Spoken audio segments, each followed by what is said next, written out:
Bonjour tout le monde. Alors, bienvenue au Arte Sapin de Noël décoré à la manière de Kandinsky. Mon nom à moi, c'est Caroline Boudreau. Je suis enseignante en deuxième année en Gaspésie et ça me fait vraiment plaisir de vous accueillir aujourd'hui pour ce projet d'art sur le thème de Noël. On va immédiatement passer en partage d'écran. Le Arte d'aujourd'hui s'intitulait Sapin de Noël décoré à la manière de Kandinsky. Vassili Kandinsky, c'est un artiste peintre russe qui est né en 1866 et qui est décédé en 1944. C'est un artiste super important de l'histoire de l'art abstrait. Je ne sais pas, est-ce qu'il y a des élèves qui ont déjà entendu parler de l'art abstrait? Qu'est-ce que c'est? On va aller le découvrir ensemble. Donc, c'est parti. On écoute la petite capsule vidéo.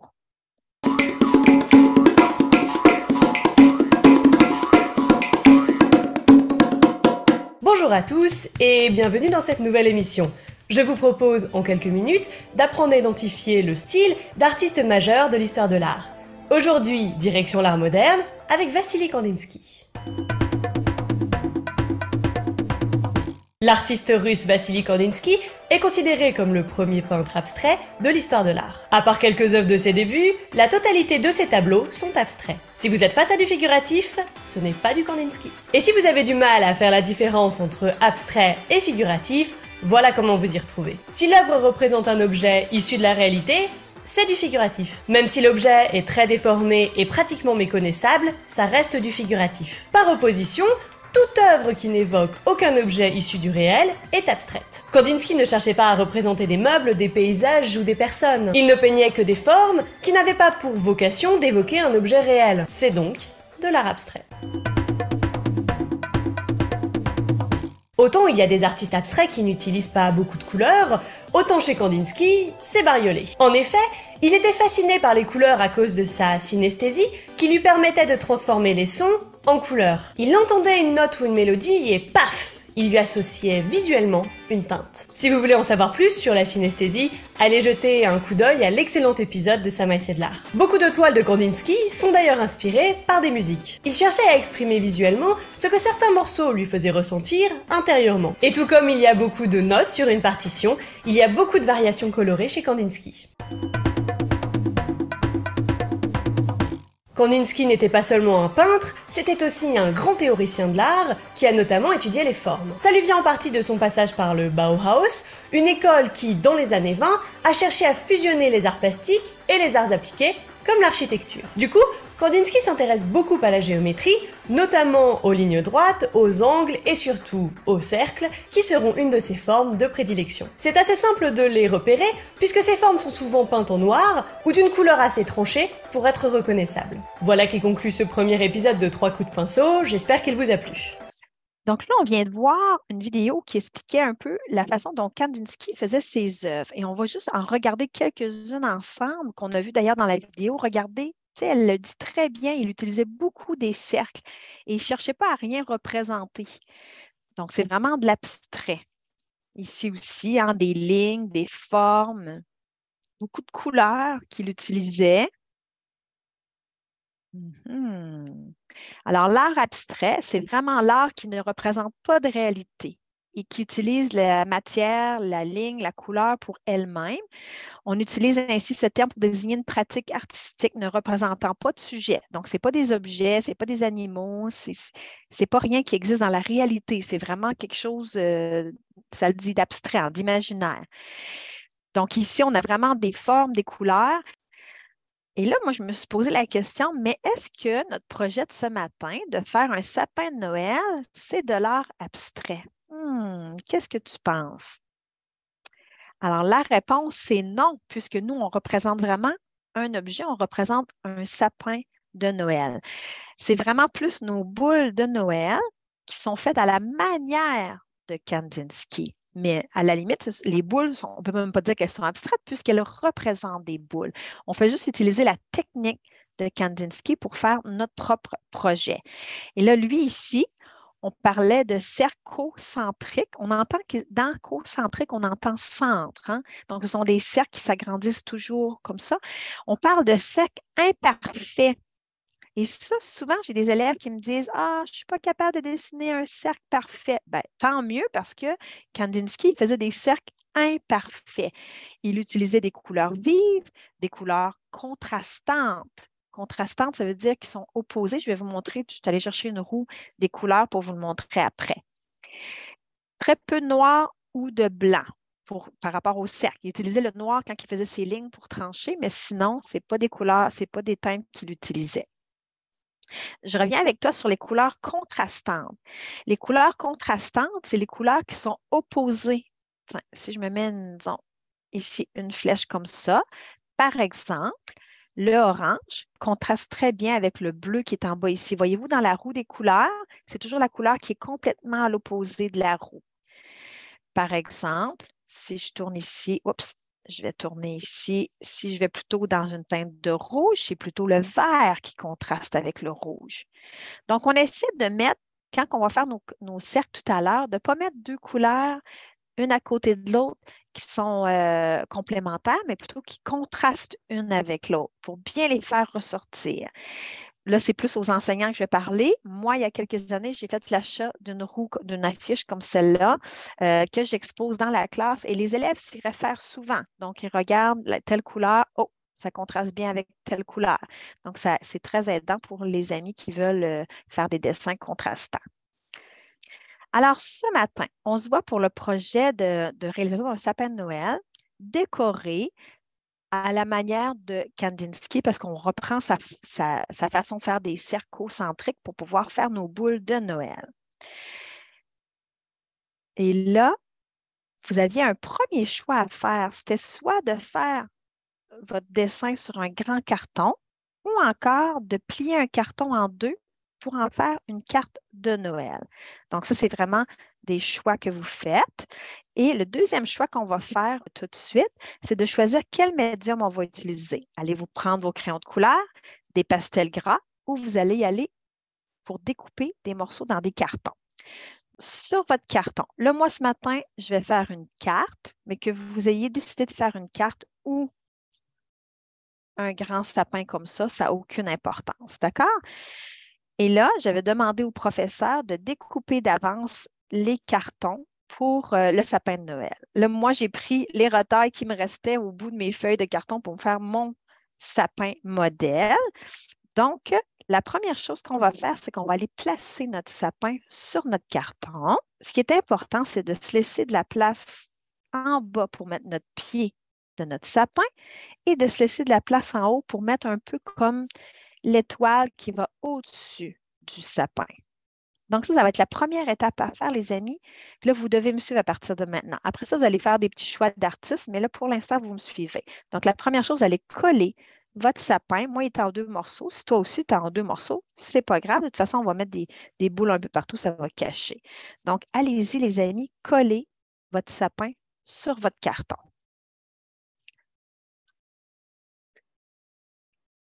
Si je peux vous donner un truc, là, quand vous ouvrez votre colle, ouvrez-la pas trop. Si vous l'ouvrez trop, il va y avoir trop de colle, ça va faire comme une bosse. Faites juste à peine la soulever.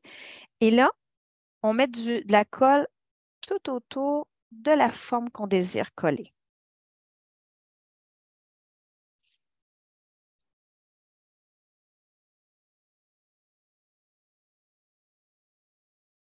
Les amis, si vous faites une carte, assurez-vous qu'elle ouvre du bon côté. Trop de fois, on la colle pas. On colle les trucs pas du bon bord. Quand tu colles un morceau, là, tu peux comme ça, avec tes mains appuyées, juste pour être sûr que ça va bien coller sur ta feuille. On pourrait déjà aller poser un petit pied hein, de notre arbre. Donc, si vous avez des petites retailles de carton brun, mais si vous n'en avez pas, là, vous pouvez le fabriquer en vous prenant une petite retaille de carton blanc et le colorier en brun. Ou encore, si vous avez des pastels gras, vous pouvez le dessiner tout simplement avec un pastel gras brun.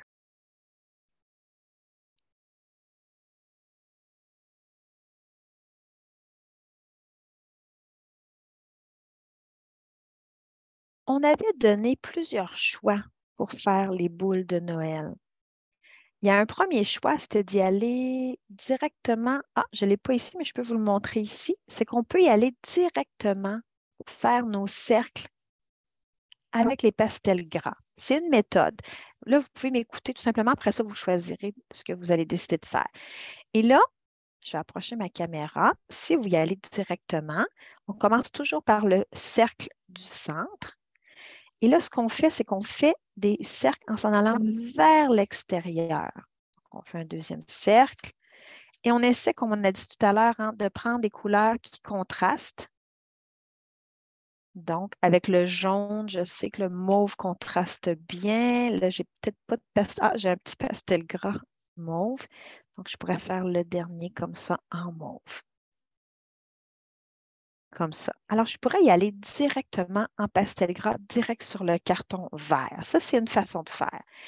Il y a une seconde façon qui un petit peu fait penser à celle-là, c'est de faire nos cercles toujours en pastel gras, là, mais sur une lisière de papier blanc comme celle-là.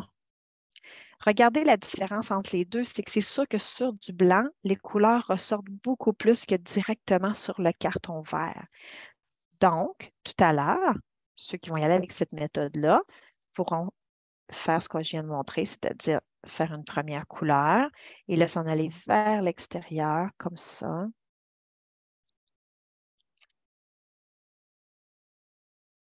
Et là, on peut en mettre, là, on en met des cercles 3 ou 4 selon les grosseurs qu'on veut. Et ce qui va être beau, c'est de mettre des grosseurs différentes. Et après ça, tout ce qui va nous rester à faire, c'est d'aller découper notre cercle pour pouvoir venir le coller. Pour découper le cercle, les amis, des fois, j'en vois qui sont là avec leurs ciseaux, puis qui tournent, puis ont le poignet tout cassé. Là, je vais vous donner un petit truc, là. Ce que tu peux faire, c'est que tu laisses ton ciseau toujours à la même place, mais tu tournes le papier avec l'autre main. Prends ton petit cercle, puis regarde, le ciseau, lui, il reste droit. C'est toi qui tournes le papier. Avec cette main-là, on tourne le papier comme ça pour pouvoir obtenir, voilà, notre cercle. Et là, on peut aller le coller où on veut. D'accord? Ça, c'est la seconde méthode. S'il y en a, parce que je sais qu'il y en a peut-être qui n'avaient pas de carton vert, qui sont sur un carton blanc, vous pouvez les faire directement sur le carton blanc. La dernière méthode qu'on avait proposée, c'était de faire des cercles à l'aide de retailles de carton. Donc, moi, ce que j'ai fait, c'est que j'ai préparé à mes élèves des retailles de carton comme celle-là. Et là, je vous montre, ce que je fais, c'est que je commence par un carré, disons. OK? Et là, regardez, je fais la même technique. Je me mets sur le côté et je tourne. Mon ciseau, il reste droit, mais je tourne mon carton comme ça pour obtenir un cercle. Et là, la méthode avec les cartons, c'est qu'on essaie d'avoir comme toujours un cercle plus petit. Donc, regardez, je me prends un carré plus petit et là, je reprends la même méthode, je tourne. Je fais juste couper les coins finalement, pratiquement.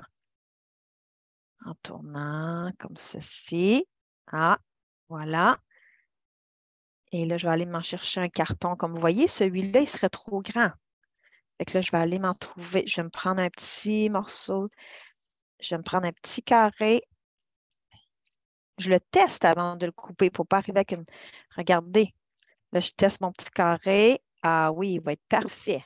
Parce que regardez, il est plus petit que mon cercle bleu.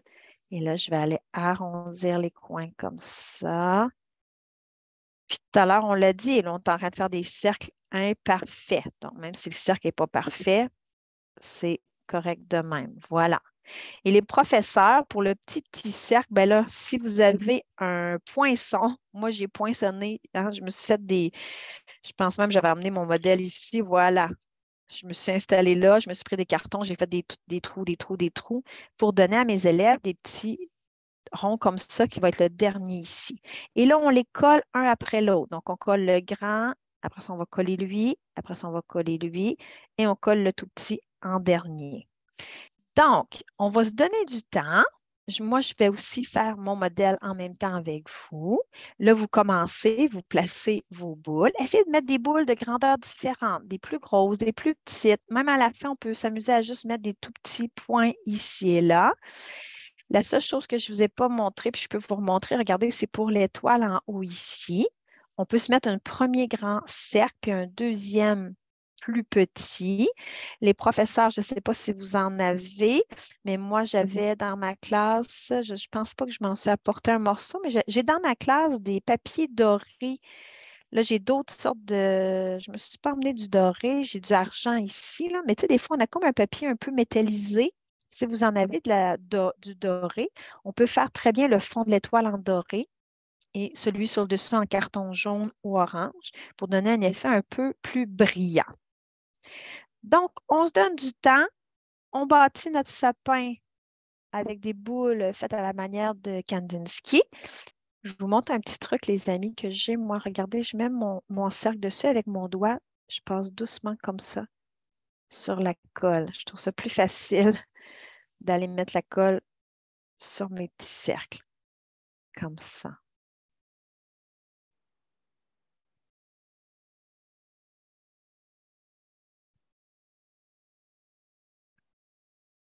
C'est sûr que je vais avoir un peu de colle sur mes doigts, mais regardez, à la fin, on peut juste faire ça comme ça pour enlever la colle, tout simplement.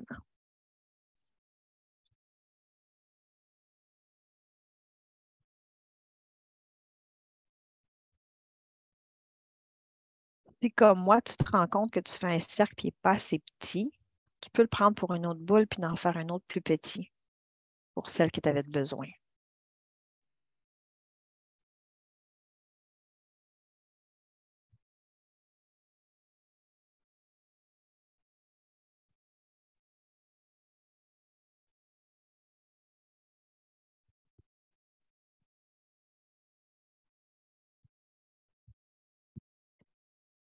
Tiens, moi, en tant qu'artiste, là, je fais un choix de mélanger carton et pastel gras. On a le droit de faire ça si on veut.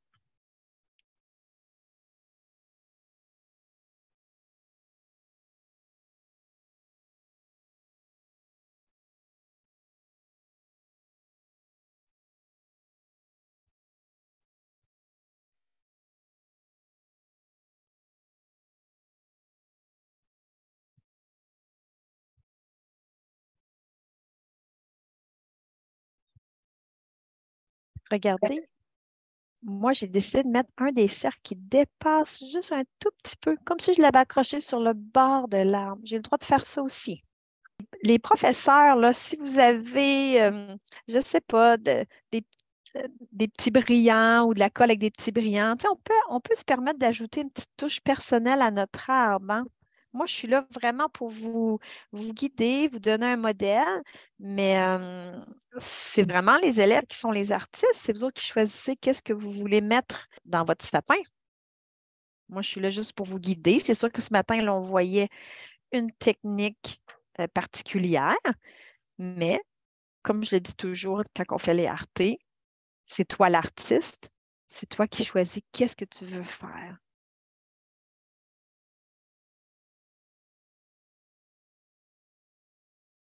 Tiens, moi, je vais même ajouter au pastel gras que mon étoile scintille. Voilà, comme ça, au-dessus de mon sapin. J'aime mélanger les trucs. Voyez-vous, j'en ai qui sont faits au pastel gras, j'en ai d'autres en carton. Essayez pas non plus de, c'est comme placer les boules. Laissez-vous aller un petit peu. Je pense que c'est ça qui fait la beauté, c'est de les placer un peu n'importe où, n'importe comment. Mais en fait, je dis ça. Mais si vous, votre choix d'artiste, c'est de toutes les placer ordonnées, c'est votre choix d'artiste aussi. On fait comme on veut finalement. Parce que moi, j'ai fini mon modèle. Je vais finir l'enregistrement du Arte.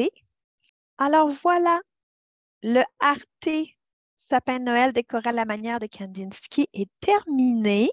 Merci beaucoup à toutes les classes qui étaient là en direct avec nous. On était, je pense, au-dessus de 130 classes, si je ne me trompe pas. On avait des amis d'un peu partout. On avait même des amis de l'Ontario, de l'Outaouais, la Naudière, de la Basse-Côte-Nord, du Lac-Saint-Jean, de la Gaspésie. Mais c'est merveilleux. Merci beaucoup à tous. Et on se dit à un prochain Arte. Bye tout le monde!